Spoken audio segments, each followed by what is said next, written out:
They didn't fear his speed. They didn't fear his vertical. They feared his mind.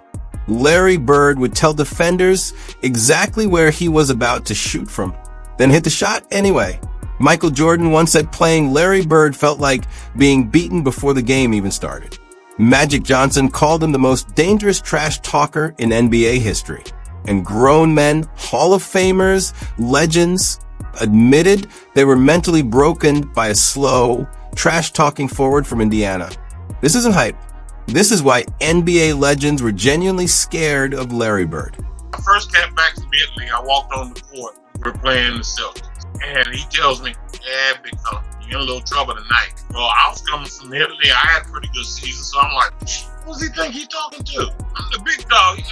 You don't get this. So he made a few moves. I stole the ball from him. Went down, took off. I think you can see it on YouTube. Dunked on his head hard. Larry Bird wasn't just a great basketball player. He was a psychological weapon disguised as a slow, unathletic forward, and that's exactly why NBA legends admit he terrified them. From the opening tip, Bird made defenders uncomfortable not with speed or power, but with his brain. He saw the court differently, processed the game faster, and punished even the smallest mistake instantly. Players say guarding Larry Bird felt like being trapped in a chess match where he already knew the ending. He studied defenders relentlessly, memorizing tendencies, foot placement, reaction times, and emotional weaknesses.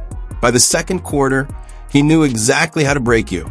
And then came a trash talk, not loud or emotional, but cold and precise. Bird would calmly tell defenders where he was about to score from, which move he'd use, and how helpless they'd be stopping it. And then he'd do exactly that, night after night. Magic Johnson admitted that Bird controlled games without forcing anything, dictating pace, tempo, and confidence like a conductor leading an orchestra. Michael Jordan respected Bird because he never backed down, never flinched, never feared the moment. Even Jordan said Bird played with a different kind of confidence, the kind that comes from knowing you're better prepared than everyone else on the floor. Bird didn't need athleticism because his footwork was perfect, his balance elite, and his timing devastating. Defenders jumped too early, too late, or not at all, and every option led to embarrassment. His shooting stretched defenses beyond logic, his passing punished double teams instantly, and his rebounding came from anticipation rather than jumping ability. Then there were the moments that turned fear into legend. The three-point contest where Bird walked in wearing his warm-up jacket, looked around, and asked who was finishing second.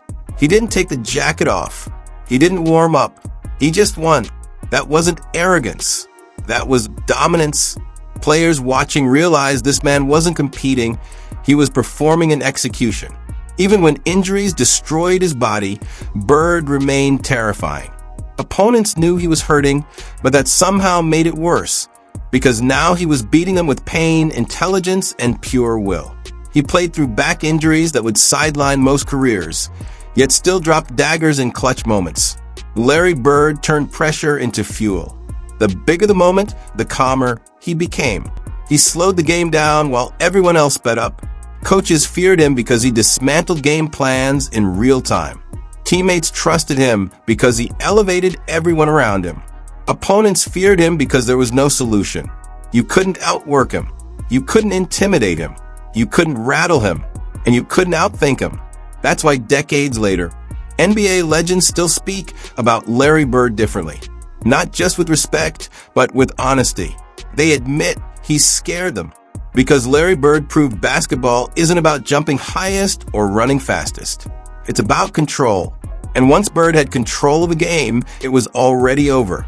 He tells me, yeah, big fella, you're in a little trouble tonight. He catches the ball and looks over at our bench. He goes, I'm going to take 2 dribbles right, crossover left. He goes up in the air, and I'm right there. Man, I'm about to push this right down your throat. The ball went down through the net, and you hear that. Larry Bird wasn't scary because he jumped the highest or ran the fastest. He was scary because he beat you before the game even started. NBA legends still admit it today. The fear began in warm-ups, when Bird would casually watch defenders, study their habits, then quietly tell them exactly how the night was going to end. Not trash talk, prophecy. He'd say things like, I'm getting it right there off the glass, game winner. And the terrifying part was that he meant it. And worse, he was right. Players like Magic Johnson, Dominique Wilkins, and Isaiah Thomas have all said the same thing in different ways. Larry Bird made you feel exposed. He saw weaknesses you didn't even know you had. While others relied on athleticism, Bird relied on precision, timing, and a ruthless basketball IQ that turned the court into his personal chessboard. Defenders talk about the helpless feeling of playing perfect defense, only to watch Bird casually drain a shot anyway, without celebrating, without emotion, like it was inevitable. That calm was part of the terror. He never rushed, never panicked, never played faster than he needed to.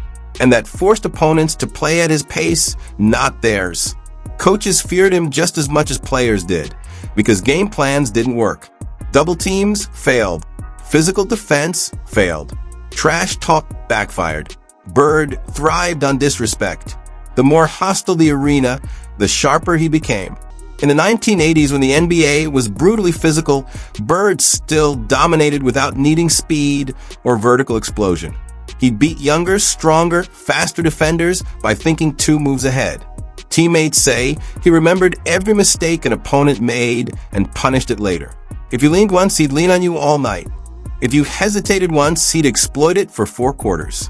That's why defenders describe playing Bird as mentally exhausting. You weren't just guarding a score. You were surviving a psychological war. And then there were the moments that cemented the fear. The game winners, the stolen inbounds passes, the no-look passes that shattered confidence. Bird didn't just score on you. He embarrassed you with intelligence. He made all defensive players look lost. He made stars question themselves. And he did it while barely reacting. No flexing, no yelling, just turning and jogging back on defense. That silence was loud. It told you the damage was already done. Even Magic Johnson, his greatest rival, admitted Bird's confidence was different.